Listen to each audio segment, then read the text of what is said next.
You ever dream about getting dropped into your favorite anime? Yeah, me too. But let me tell you, there's one world you'd better hope you never, ever land in.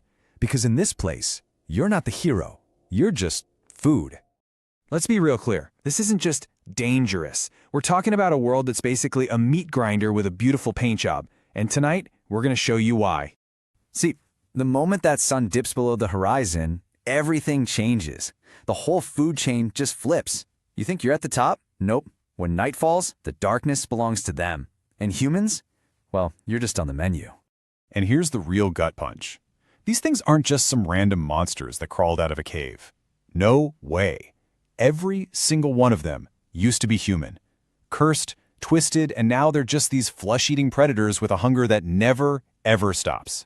And the scariest part? Every person they eat just makes them stronger. So you think you can fight one? Good luck with that. Even your run-of-the-mill garden variety demon is a total nightmare. I mean, we're talking about guys like the spider demon father who can just punch a tree in half, or the hand demon with skin so tough a master swordsman could barely even scratch it. And oh yeah, did I mention they regenerate? You chop off an arm, it just pops right back on.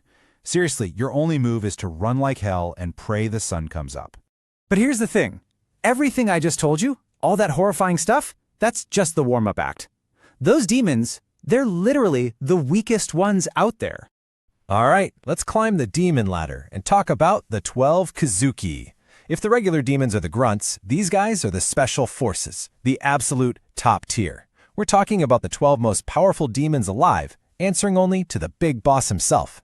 These are the elites that give even the best demon slayers nightmares. Okay, so even within this nightmare crew, there's a clear hierarchy. You've got the lower ranks and the upper ranks. The lower ranks, yeah, they're strong, but their boss sees them as totally replaceable. The upper ranks, though, whoa, they're a whole other level. These are the true monsters. Ancient, crazy powerful demons who've been at the top of their game for centuries. So you want to meet the upper ranks? Let's do it. Brace yourself. First up, at upper rank 6, you get a 2-for-1 special from Hell, Daki and Gyutaro. This brother-sister duo is absolutely lethal. Between them, they've killed and eaten 15 of the most elite demon slayers. Oh, and the only way to kill them? You have to slice both their heads off at the exact same time. Yeah, good luck with that. Moving on to upper rank 5, we've got Gyoko, the artist. This guy is seriously disturbed. He teleports around in these creepy vases and turns his victims into his art. And he'll literally mock you for not appreciating his handiwork while he's tearing you limb from limb. Then there's upper rank 4, Han Tengu. This dude is a coward, but his ability is just unfair. When you corner him, he splits into different versions of himself based on his emotions. So suddenly you're not fighting one demon, you're fighting his rage, his pleasure, his sorrow, all at the same time. It's an absolute mess. And finally, we get to the top. Upper rank 1, Kokushibo. This guy is the stuff of legends. 6 eyes, a former demon slayer himself, and he uses a twisted version of their own techniques against them.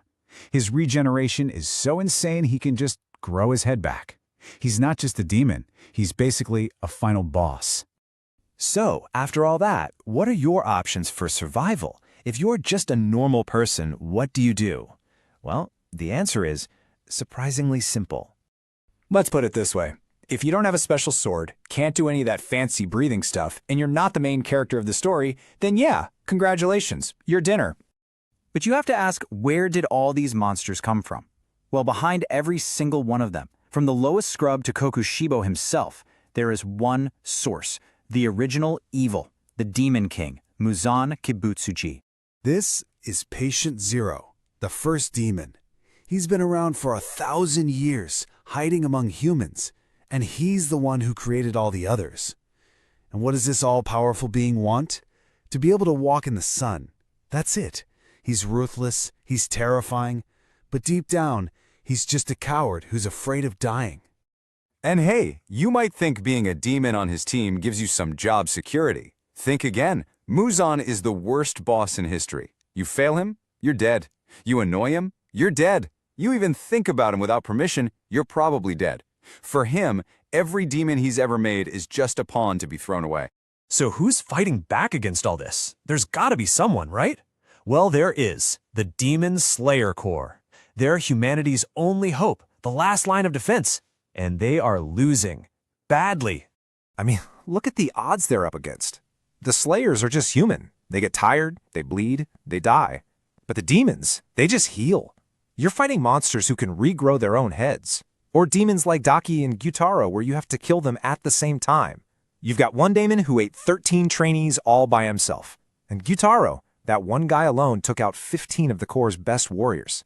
It's not a fair fight. It's a slaughter. So, let's bring it back to you, an average Joe trying to live your life in this world. What does all this mean? It means if a demon decides you look tasty, that's it.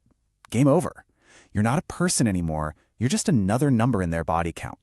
So when you get right down to it, your best weapon isn't some fancy sword or a breathing technique. It's the sun. That giant ball of fire in the sky is the only thing that can really save you. The only thing the demons are truly afraid of. The problem is, every single night, your best teammate clocks out and leaves you completely alone in the dark.